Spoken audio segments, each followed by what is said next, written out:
Hello guys, welcome back to a new video of informative boy. तो guys, आज मैं आपको पार्ट 2 वीडियो लेके आया हूँ, chapter number 13 colonialism and urban change, class 8 का।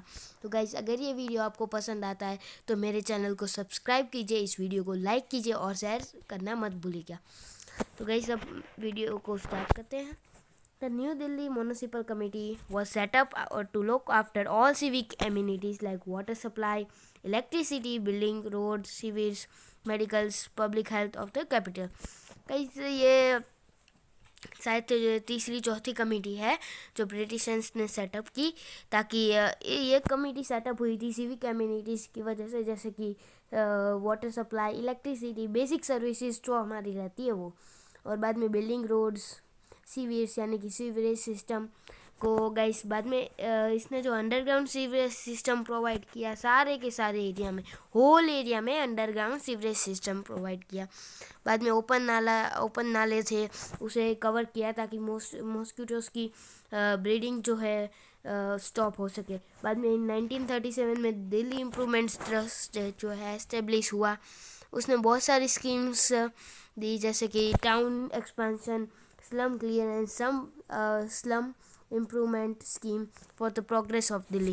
गाइस, ये जो ट्रस्ट था वो दिल्ली के स्लम एरियाज को डेवलप करने के लिए था, ताकि इससे दिल्ली की और प्रोग्रेस हो सके। गाइस, बाद में आता है कि after independence the government of India, government of India ने एक दिल्ली डेवलपमेंट अथॉरिटी सेटअप की 1955 में, जो एक मास्टर प्लान बनाती है, जोनल प्लान बनाती है हाउसिंग, कमर्शियल सेंटर्स और पार्क्स के लिए, ताकि इससे दिल्ली का जो लैंड है वो डेवलप हो सके और अच्छी तरह से यूज़ हो सके। तो गाइस, ये जो do you know the British made civic lines in all major towns and cities as they wanted to keep themselves away from native residency. Guys, civic lines बना दी थी दिल्ली ने हर टाउन्स और मेजर टाउन्स एंड सिटीज़ में, ताकि वो native residency को दूर रख सके। बाद में गाइस आता है master plan for Delhi provided basic policy frame for the Delhi development, यानी कि एक तरह से ये आर्किटेक्चर, जो अगर हम बहुत बार कहीं एक बड़ी बिल्डिंग बन रही है तो वहाँ के आर्किटेक्चर्स जो होते हैं वो एक प्लान बनाते हैं जिसमें वो रफ स्केच दिखाते हैं, जैसे कि यहाँ पे किचन बनेगा, बाद में यहाँ पे हॉल होगा, वो सब ऐसे एक तरह से वो प्लान था, ठीक है। बाद में गाइस आता है पुलिस इन दिल्ली। गाइस, ये हमारा अगला टॉपिक है, ये इम्पोर्टेंट है, ठीक है। N efficient administration required proper maintenance of law and order. अगर हम चाहते हैं कि देश का जो एडमिनिस्ट्रेशन है वो अच्छे से चले तो उसके लिए ज़रूरी है maintenance of law and order. Law and order अच्छी तरीके से होगा तो ही एडमिनिस्ट्रेशन प्रॉपर फंक्शन करेगा, वरना नहीं करेगा। तो 1857 में जो ब्रिटिश लेड डाउन, तो ब्रिटिशर्स ने 1857 में एक पुलिस सिस्टम कर दी, सिस्टमेटिक पुलिस सिस्टम, जो इंडियन पुलिस एक्ट के तहत थी। तो उसके जो मैनेजर, ये एक तरह से कह दूँ मैनेजर या फिर ऑर्गेनाइजर थे, लॉर्ड कॉर्नवालिस, ठीक है।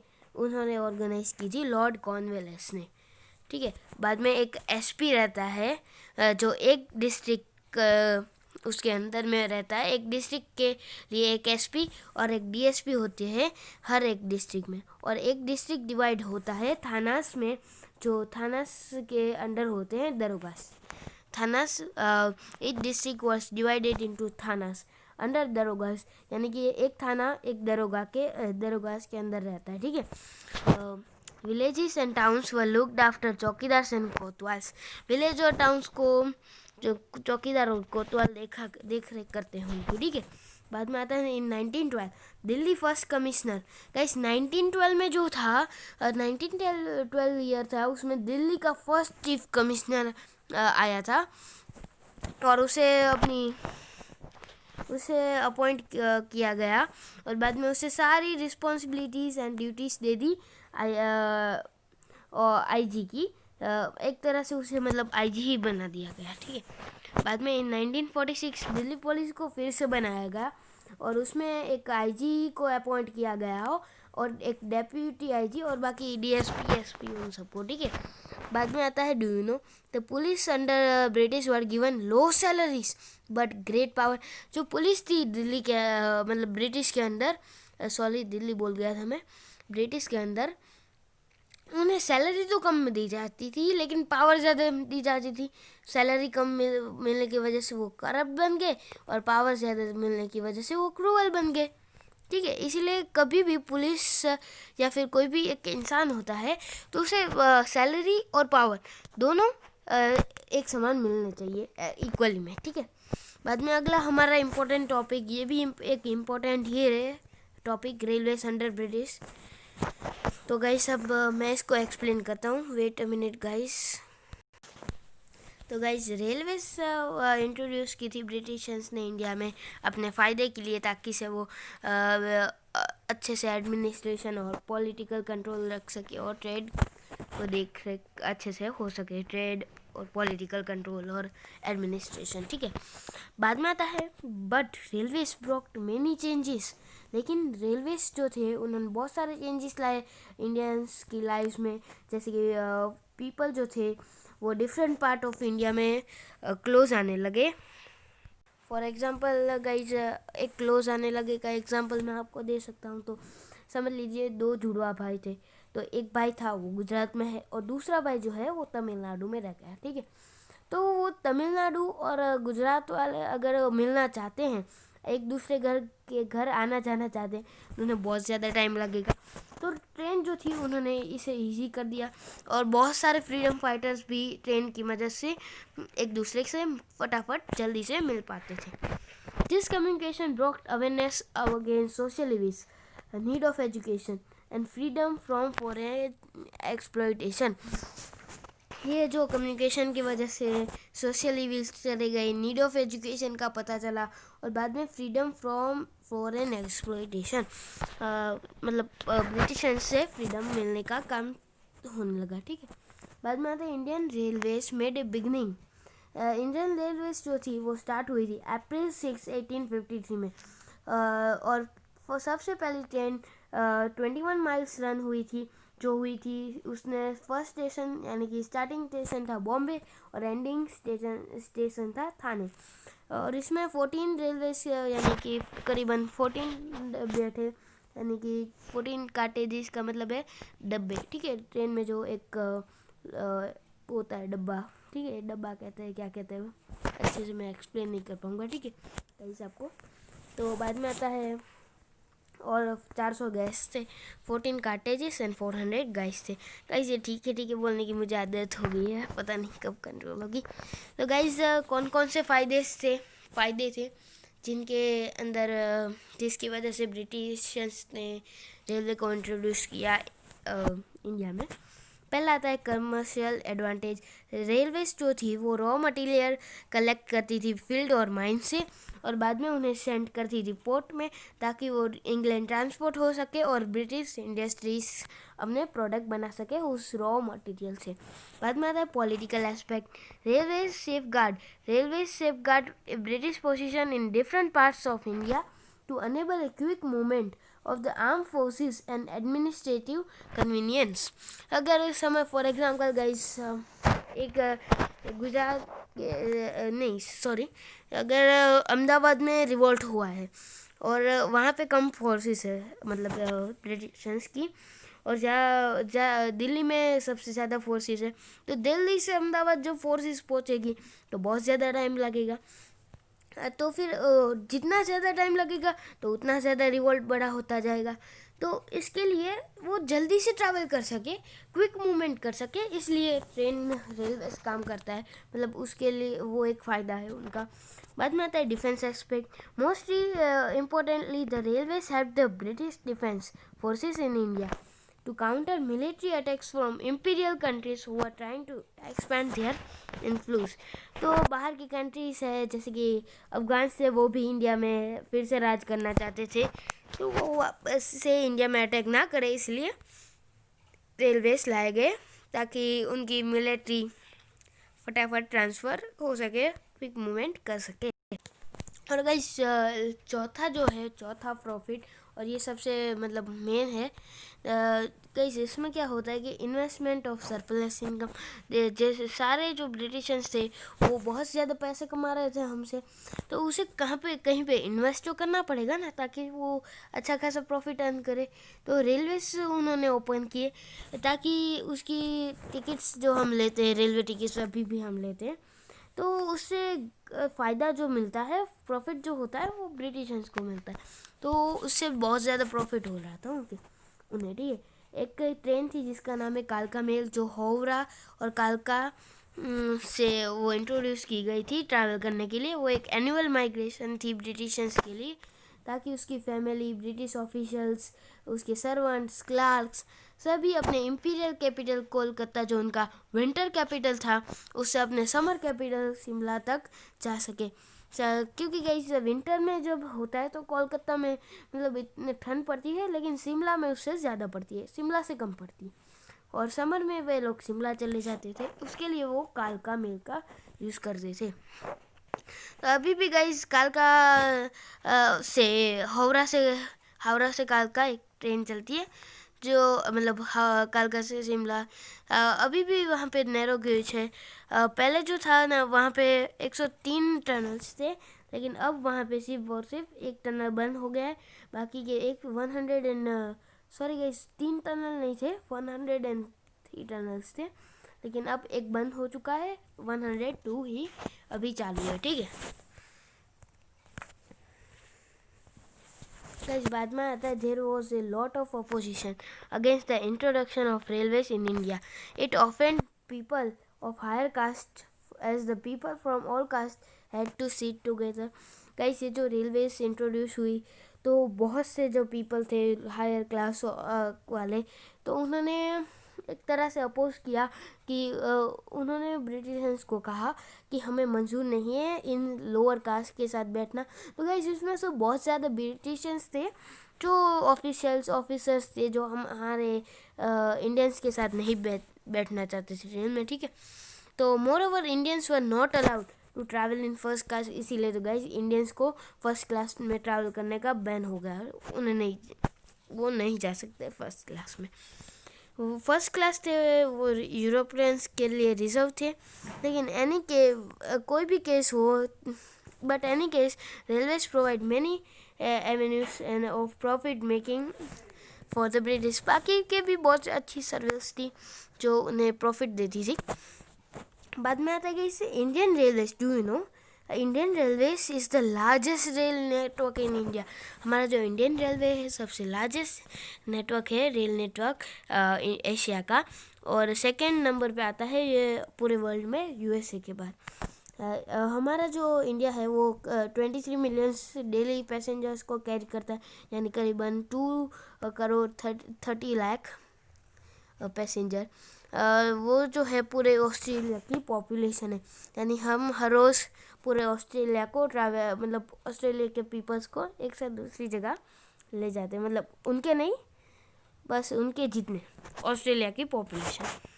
Indian railway is one of the largest employer. Guys इसमें हमारे इंडियन रेलवे में करीबन 1.4 मिलियन यानी 14 लाख पीपल है, एम्प्लॉय है, मतलब पीपल एम्प्लॉय है, ठीक है। अब आता है British impact on painting, literature and architecture. इस बात में इंडियन रिलीजन की फ़िलोसॉफी जो थी वो बहुत ही ज़्यादा इन्फ्लुएंस हुई थी वेस्टर्न कॉन्टेक्ट के। बहुत सारे इंग्लिश पेंटर्स इंडिया में आए ताकि वो प्रिंसली स्टेट, यानी कि जो वहाँ के ऑफिशियल्स थे, बड़े बड़े ऑफिसर्स थे, वाइसरॉय थे, उन सबको रिच सोसाइटी को अपनी पेंटिंग के नमूने दिखा सके, अच्छे से उन्हें प्लेस कर सके कि देखो हमने ये पेंटिंग बनाई, अच्छा पैसा कमा सके। तो गाइस वो सारी पेंटिंग्स थी, उसमें थीम थे इंडिया के रॉयल कोर्ट्स, बाद में फ्लोरा एंड फाउना, यानी कि फ्लोरा एंड फाउना लाइफ होती है एक तरह से। तो इंडियन पेंटर्स ऑल्सो चेंज, उन्होंने भी अपना थीम बना लिया, क्योंकि सबको जो पसंद आ रहा था वो कुछ अलग था, और वो कुछ बनाते हो तो किसी को पेंटिंग पसंद नहीं आती। And medium of painting, the eminent यानी कि इंडिया के जो कुछ अच्छे पेंटर हैं वो है, मतलब उस समय के राजा रवि वर्मा। एक थे हमारे राजा रवि वर्मा, एक ही मिनट गाइस मेरा, ओके, एक थे राजा रवि वर्मा, बाद में अभिंद्रनाथ टैगोर, जामिनी रॉय, वो सब जो थे वो बहुत ज़्यादा इन्फ्लुएंस हुए थे वेस्टर्न स्टाइल ऑफ पेंटिंग से। गाइस बहुत सारे पेंटिंग्स बनाई है, जैसे कि galaxy of musician, Saraswati playing tambura, lady with lamp and Shakuntala. Guys ये उस समय की पेंटिंग्स है, आप गूगल में फ़ोटोज़ देख सकते हो।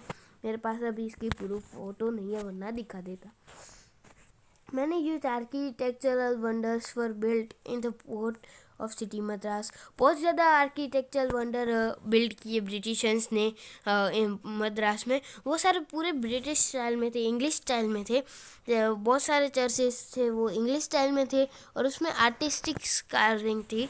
बाद में गवर्नर ऑफ मद्रास था, उसने एक सिटी को एक बहुत ही अच्छा लुक दे दिया, जैसे कि बंगलोस और बैंक्वेट हॉल की तरह एक सूट पहना दिया, मतलब समझ लो सूट द ब्रिटिश, जो ब्रिटिशर्स को सूट करती थी अच्छे से।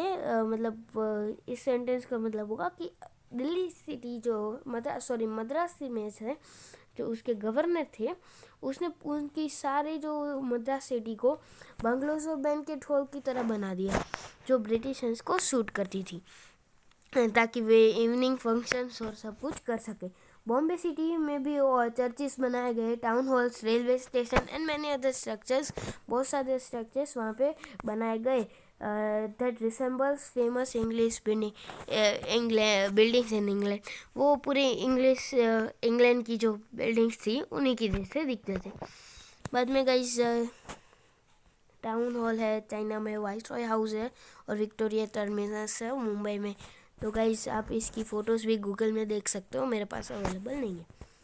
The British influence the Indian literature also. British ने इंडियन लिटरेचर को भी बहुत ज़्यादा इन्फ्लुएंस किया। जो स्कॉलर्स थे, यानी कि स्टूडेंट्स, और स्टूडेंट्स ही कहते थे स्कॉलर को एक तरह से, जो फोर्ट विलियम्स कॉलेज के थे कोलकाता में, उन्होंने बहुत ज़्यादा एशियन टेक्स्ट था उसे ट्रांसलेट किया, बाद में ग्रामर लिखा, बाद में डिक्शनरीज को कंपेयर किया, बाद में मैन्युस्क्रिप्ट्स कलेक्ट की इंग्लिश में, ठीक है। बाद में नॉट ओनली ओरिजिनल लिटरेचर, उन्होंने जो ओरिजिनल लिटरेचर को तो नहीं ट्रांसलेट किया, बाद में ट्रांसलेशन जो उन्होंने किया तो इसमें हाईलाइट किया greatness of British for the development, यानी कि ब्रिटिशर्स तुम्हारे इंडिया में आए तो देखो उन्होंने कितना ज़्यादा डेवलप किया। तो गाइस उस समय पे जो ज़्यादातर डेवलपमेंट हुई थी ना, जब क्वीन विक्टोरिया थी वो आ रही थी, अब वहाँ का उनका दरबार लगा था, वो शायद से गाइस हुई थी, मैंने पार्ट 1 वीडियो में बताया था कि वो हुई थी 1877 में, जो दिल्ली में हुई थी, ठीक है। तो उसमें क्वीन विक्टोरिया आ रही थी, तो उन्हें दिखाने के लिए उन्होंने बहुत ज़्यादा डेवलप किया था दिल्ली को। तो गाइस वो जो ज़्यादातर डेवलपमेंट था वो सिर्फ और सिर्फ ब्रिटिश में हुआ था, यानी कि उन्होंने हमारे जो लिटरेचर था उसे थोड़ा छेड़छाड़ की, उसमें ब्रिटिशर्स को हाईलाइट ज़्यादा किया कि देखो हमने तुम्हारे सिटी में ये किया वो किया। लेकिन ज़्यादातर तो हमारी गाइस सिटीज़ थी वो ऑलरेडी डेवलप थी, उन्होंने बस डीअर्बनाइज करके फिर से बनाई है, मतलब अर्बनाइज फिर से किया। The great literary figures like Rabindranath Tagore, Aurobindo Ghosh, Sarojini Naidu, मौलिक राज आनंद, आर.के. नारायण, वो भी British English pattern of writing से इन्फ्लुएंस हुए थे। गाइस ये रहे हमारे रविंद्रनाथ टैगोर, ये रविंद्रनाथ टैगोर जी, ठीक है। और ये सरोजिनी नायडू है गाइस, सॉरी गाइस एक ही मिनट, ये सरोजिनी नायडू है, 1 मिनट गाइस, ये रविंद्रनाथ टैगोर है, ये सभी सरोजिनी नायडू है। तो इनके जैसे और भी आर.के. नारायण, वो सब इन्फ्लुएंस हुए थे ब्रिटिश राइटिंग पैटर्न से। डू यू नो, बाद में आता है do you know, from palm leaves to printed work, the credit for thinking of need of political freedom and social progress by Indian goes missionaries to the introduction of printing. Guys यहाँ पे ये जो credit जाता है Christians के missionaries आए थे, ताकि मतलब एक तरह से वो क्रिश्चियन धर्म को फैलाने के लिए आए थे इंडिया में। तो उन्होंने अपने साहित्य, ये मतलब एक तरह से बुक्स को प्रिंटिंग और पब्लिशिंग बताया इंडिया में। तो अर्लियर बाद में उसके बाद उसके पहले जो हैंड राइटेड बुक थी, जो ताड़पत्री पाम लीव्स के पेड़ से पत्र मतलब हमारी बुक में कैसे पेजेस होते हैं, तो उस हमारी बुक में जो एक पेज होता है वो ताड़पत्र था पहले, यानी कि एक तरह से पाम ट्री जो था उसका लीव था। तो पाम लीव से पहले हम लिखते थे और उसमें पूरी बुक हैंड राइटेड करती थी, एंड से पूरा बुक लिखते थे, छापते नहीं थे। इसलिए हमें बहुत ज़्यादा टाइम लगता था और इसकी कीमत भी ज़्यादा थी। लेकिन बाद में जब ये प्रिंटिंग एंड पब्लिशिंग का आया, मतलब ट्रेंड आई, तो बाद में प्रिंटिंग एंड पब्लिशिंग होने लगी, जिसकी मदद से बहुत सारे पत्रिकाएं, न्यूज़पेपर्स निकाले गए फ्रीडम फाइटिंग के लिए और उन सब के लिए। ठीक है गाइस, तो अब आई होप कि आपको ये वीडियो अच्छा लगा होगा, आप पूरा लेसन समझ गए होंगे, और कमेंट करके मुझे ज़रूर बताना कि आपको ये वीडियो कैसा लगा। अगर आपको बुरा भी लगता है तो भी कमेंट करो, मुझे बताओ, मैं ट्राई करूँगा और इम्प्रूव करने की। और अच्छा लगता है तो गाइस मेरे चैनल को सब्सक्राइब करो और इस वीडियो को लाइक एंड शेयर करो।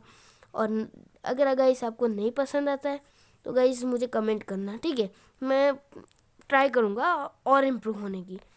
तो गाइस आज के इस वीडियो में इतना काफ़ी है, और गाइस अब मैं एंड करता हूँ। Thank you guys.